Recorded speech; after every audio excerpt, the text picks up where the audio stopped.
Hi Anushiya, உங்களை பத்தி சொல்லுங்க. நான் அனுஷியா, மதுரையிலிருந்து வரேன். நான் ஒரு ஹவுஸ் ஒய்ஃபா இருக்கிறது எவ்வளவு கஷ்டம் ஹவுஸ் ஒய்ஃபா இருக்கவங்களுக்கு தான் தெரியும். நான் ஏதாவது சாதிக்கணும்னு நினைச்சேன். எனக்கு தெரிஞ்சது இதப்பதான் எனக்கு டெய்லரிங் ஒரு நல்ல ஒரு இது தோணுச்சு. இந்த இன்ஸ்டிடியூஷன் பத்தி எப்படி தெரிஞ்சுக்கிட்டீங்க? இங்க வந்ததுக்கு அப்புறம் உங்களோட எக்ஸ்பீரியன்ஸ் என்ன? எனக்கு இது நான் கூகுள்ல தான் சர்ச் பண்ணி வந்தேன்.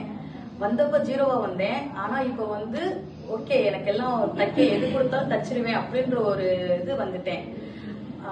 தச்சிருவேன், என்னால முடியும், அந்த அளவுக்கு ஒரு கான்பிடன்ஸ் வந்துருச்சு எனக்கு. இந்த போர்ட்ஃபோலியோக்கு நீங்க என்ன பண்ணீங்க?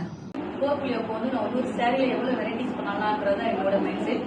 அதை மேம் என்னோட திங்க சொன்னேன். அதுக்கு மேம் எனக்கு ரொம்ப ஹெல்ப் பண்ணாங்க. எப்படி எடுத்து நம்ம எந்த மாதிரி டிச் பண்ணலாம் எல்லாமே மேம் எங்களுக்கு ப்ரிப்பேர் பண்ணாங்க. நாங்க அவங்க சொன்னபடி கேட்டு எங்களுக்கு தேவையானது எல்லாமே ஒரு சாரியில சாரியை நாங்க 3 வெரைட்டிஸா பேக் ஒர்க் பண்ணேன்.